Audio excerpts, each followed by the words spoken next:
요한복음 8장 31절 그러므로 예수께서 자기를 믿는 유대인들에게 이르시되 너희가 내 말에 거하면 참으로 내 제자가 되고 진리를 알지니 진리가 너희를 자유롭게 하리라. 그들이 대답하되 우리가 아브라함의 자손이라 남의 종이 된 적이 없거늘 어찌하여 우리가 자유롭게 되리라 하느냐. 예수께서 대답하시되 진실로 진실로 너희에게 이르노니 죄를 범하는 자마다 죄의 종이라. 종은 영원히 집에 거하지 못하되 아들은 영원히 거하니라. 그러므로 아들이 너희를 자유롭게 하면 너희가 참으로 자유로우리라. 아멘. 32절의 말씀을 보니까 진리가 너희를 자유롭게 하리라 말씀하셨습니다. 자유에 대한 선언을 주님이 다시 하신 거지요. 사람들은 자유하면 떠오르는 것이 이제 거주 이전의 자유, 언론의 자유, 이런 것들을 이야기합니다. 그런 자유를 생각하면 그런 자유, 정치적인 자유, 이 자유를 사람들이 받게 된 것은 불과 200년이 지나지 않습니다. 우리 민족에게 있어서 자유는 언제 찾아왔을까요? 일제 압박 가운데 자유가 있었나요? 자유가 없었습니다. 해방된 다음에 자유가 있었나요? 그 유신체제하에 진정한 자유는 없었습니다. 우리에게 정치적인 자유는 아마 육공화국 때 대통령 직선제 선거로 이제 전환하면서 시작된 것이 아닌가 생각됩니다. 그런 의미에서 사람들이 생각하는 자유는 정치적인 자유입니다. 정치적인 자유는 프랑스 대혁명으로부터 시작됩니다. 사람들이 자유를 얻기 위해 피를 뿌렸고 싸웠고 그리고 죽음도 불사하고 이뤄냈습니다. 그래서 민주주의라는 그 단어 앞에 자유민주주의라고 자유라는 말을 하나 더 붙여 놓습니다. 이 자유민주주의라는 그 단어에 대해서 최근 정권에서 자유민주주의, 자유자를 계속해서 붙이면서 의도적으로 이제 그 정치적으로 반대하는 사람들과 그 대립각을 세우고 있지요. 자유가 아니면 죽음을 달라고 이야기한 사람은 이제 미국이 영국의 식민지 지배하에 있을 때 독립할 것인가, 영국 황실에 계속 귀속해 있을 것인가 극심한 토론을 하다가 버지니아 주에 있었던 그 철학자 한 사람이 연설하면서 이렇게 말했습니다. 나는 다른 사람들이 어떤 길을 걸어갈지 알 수 없다. 그러나 나에게 자유를 달라. 그렇지 않으면 죽음을 달라. 이런 연설을 하면서 그 연설을 끝마쳤습니다. 그리고 그의 영향으로 버지니아주가 결국 독립군 편에 서고 그리고 영국과 전쟁에서 독립을 쟁취했습니다. 이때 대한민국은 영조가 죽을 때였습니다. 이것이 오늘 성경에서 주님이 말씀하신 자유일까? 아닙니다. 주님이 말씀하신 자유는 그런 자유가 아닙니다. 요한복음 8장은 초막절이라는 명절 때 있었던 일입니다. 초막절 사건 바로 직전 한 6개월 전에 이제 5,000명을 먹이신 사건이 있었습니다. 그리고 초막절 사건 지나고 난 6개월 정도 후에는 예수님이 십자가에 달려 돌아가십니다. 그러니까 초막절은 유대인의 명절로 많은 사람들이 예루살렘에 와서 명절을 지키면서 하나님의 은혜에 감사하는 감사절기입니다. 사실 초막절은 가을에 감사절기로 지키는데 추수한 것에 대한 감사라기보다는 하나님께서 1년 동안 보호해 주셨고 지켜주셨고 그 다음에 유대 민족을 이제 그 애굽에서 탈출하게 해주셨던 그 사실을 기억하면서 이 광야에 나가서 초막을 치고 일주일 동안 살면서 하나님의 은혜를 기억하는 기간이 초막절 기간입니다. 초막절 직후에 예루살렘에서 예수님과 바리새인들과 서기관들과 대화하면서 있었던 일이 오늘 본문입니다. 이 종교인들, 서기관들, 바리새인들은 예수를 잡아 죽이려고 했습니다. 그런데 예수님이 너희가 나를 죽이려고 하는 것을 보니 너희들은 거짓의 아비 마귀에게 속한 자들이다, 이렇게 이야기하면서 비판을 합니다. 그래서 그들은 예수를 죽이려고 합니다. 본문을 통해서 저와 여러분들에게 두 가지 이제 메시지를 주고 있습니다. 첫 번째, 자유는 진리 안에 있다. 그래서 진리가 너희를 자유롭게 할 것이다. 두 번째, 죄를 범하는 자마다 죄의 종이다, 그렇게 이야기합니다. 먼저 우리가 자유를 알려면 구속 상태를 알아야 합니다. 본문 바로 직전에 이제 가늠하다 현장에서 잡힌 여인이 나옵니다. 가늠하다 현장에서 잡힌 여인, 이 여인을 사람들이 의도적으로 끌고 갔습니다.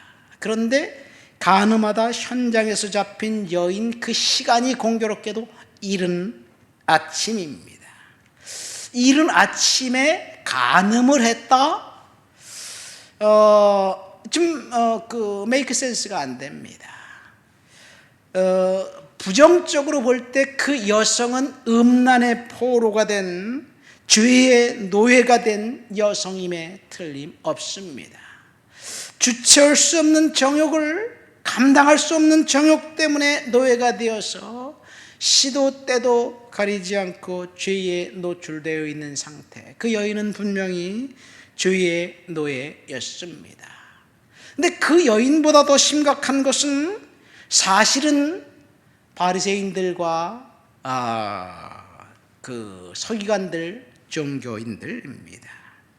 이 간음이라는 것이 두 사람이 함께 저지르는 범죄인데, 어쩌면 이것이 의도적으로 덫을 놔서 그 음란에 빠진 여성, 그 여성을 죽이려고 덫을 놓은 것과 처럼 그런 냄새가 납니다.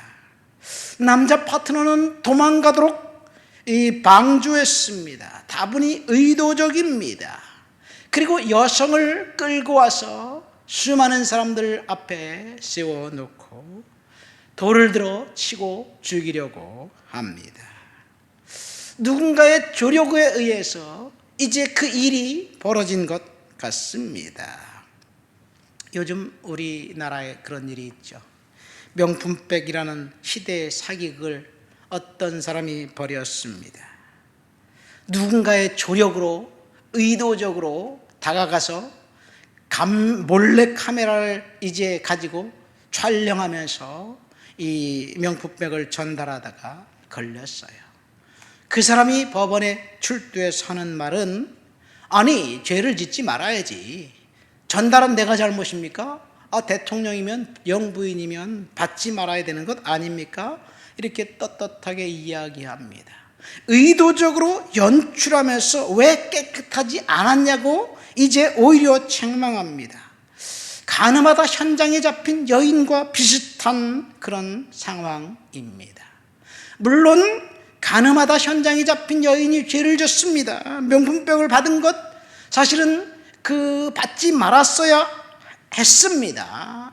그러나 사실 의도적으로 덫을 놔서 그런 것들을 조장한 사람이 사실은 더 나쁩니다. 가늠하다 현장에 잡힌 여인, 많은 사람들이 돌로 치려고 할 때 예수님이 뭐라고 말씀하셨나요? 죄 없는 자가 돌로 치라, 그런 말씀을 하셨어요. 명품백 사건도 비슷한 맥락에서 우리가 다뤄야 될 것이라고 생각합니다. 죄 없는 자가 어디 있겠습니까? 누구나 다 그런 상황이라면 사실은 올무에 걸려들 수 있는 확률이 높습니다.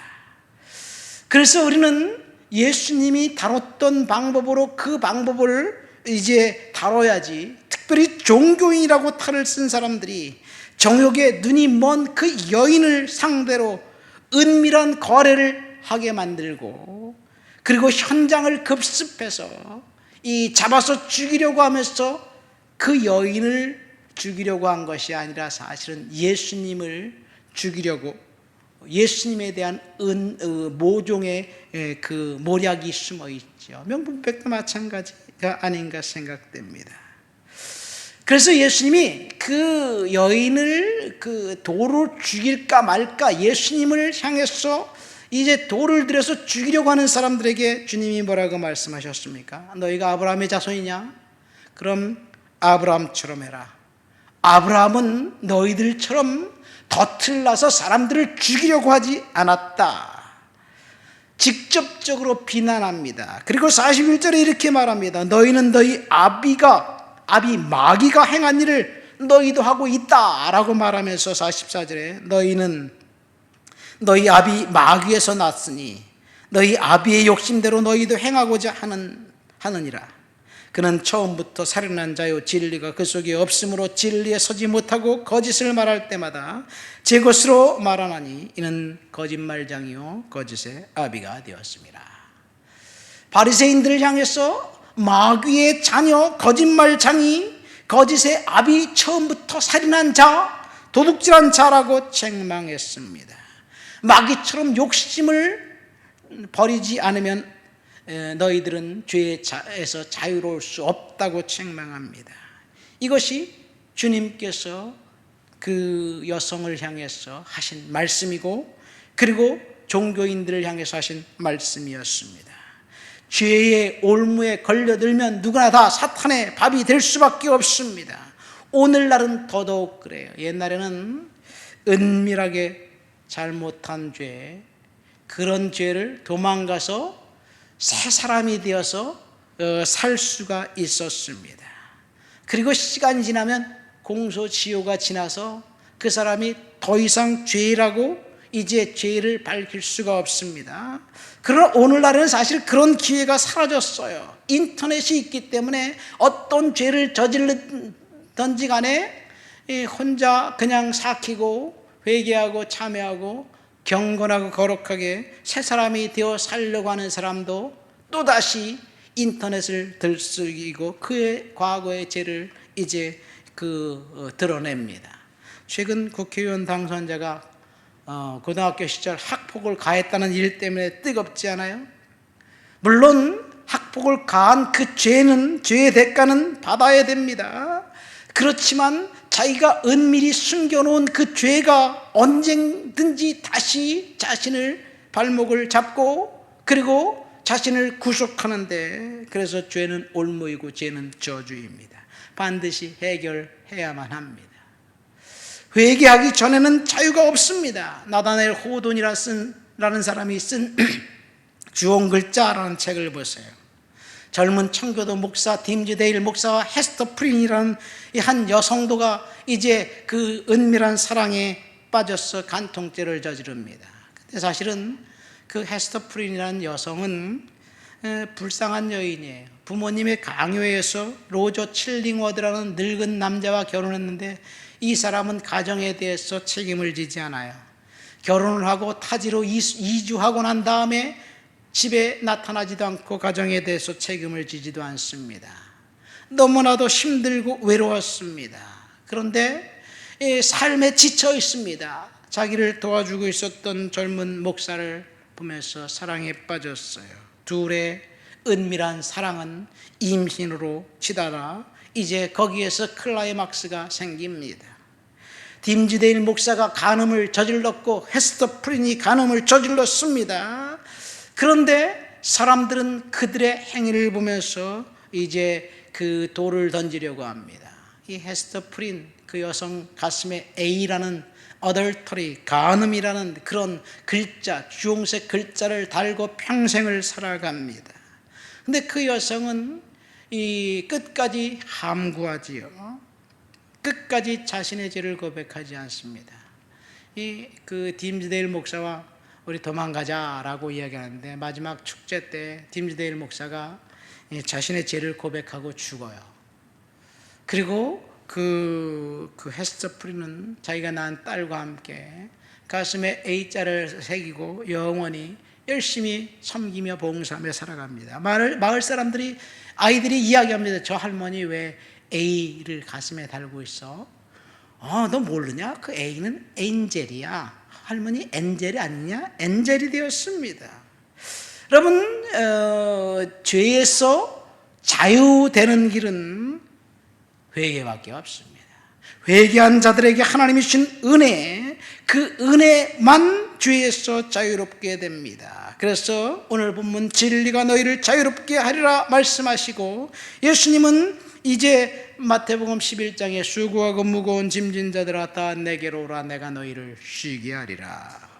나는 마음이 온유하고 겸손하니 나의 멍에를 메고 내게 배우라, 그리하면 너희가 쉼을 얻으리라. 죄에서 자유를 얻을 수 있는 방법은 주님께 가서 주님 앞에 죄의 문제를 내려놓고 회개하고 주님을 따를 때 참 자유가 있습니다. 진짜 자유는 회개한 사람들, 죄를 고백한 사람들에게 주시는 은혜 선물입니다.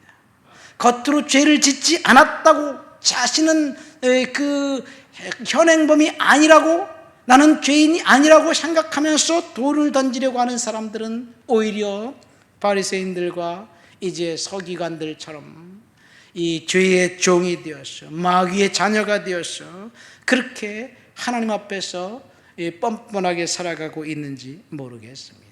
중요한 것은 회개한 사람들에게 주님께서 주시는 자유가 진짜 자유입니다. 오늘 우리는 진리가 자유하게 하리라는 제목으로 설교를 들었습니다. 자유는 죄로부터의 자유를 말합니다. 정치적인 자유를 말하는 것이 아니에요. 죄를 범하는 자마다 죄의 종이라고 주님은 말씀하셨고, 가늠하다 현장에서 잡힌 여인은 음란의 종이었고, 그 다음에 그녀를 죽이려고 했던 사람들은 마귀의 자녀로 파렴치한 그런 사람들이었습니다. 그들은 결코 자유할 수가 없었습니다. 죄를 고백하기 전까지 우리는 자유할 수 없습니다. 참 자유는 주님께서 죄를 고백한 사람들에게 주시는 자유. 그래서 갈라디아서 5장 1절에 그리스도께서 우리를 자유롭게 하려고 자유를 주셨으니 다시는 종의 멍에를 매지 말아라 라고 말씀하셨어요. 죄로부터 탈출하고 회개하는 것, 그것이 참 자유입니다. 하나님 아버지 감사합니다.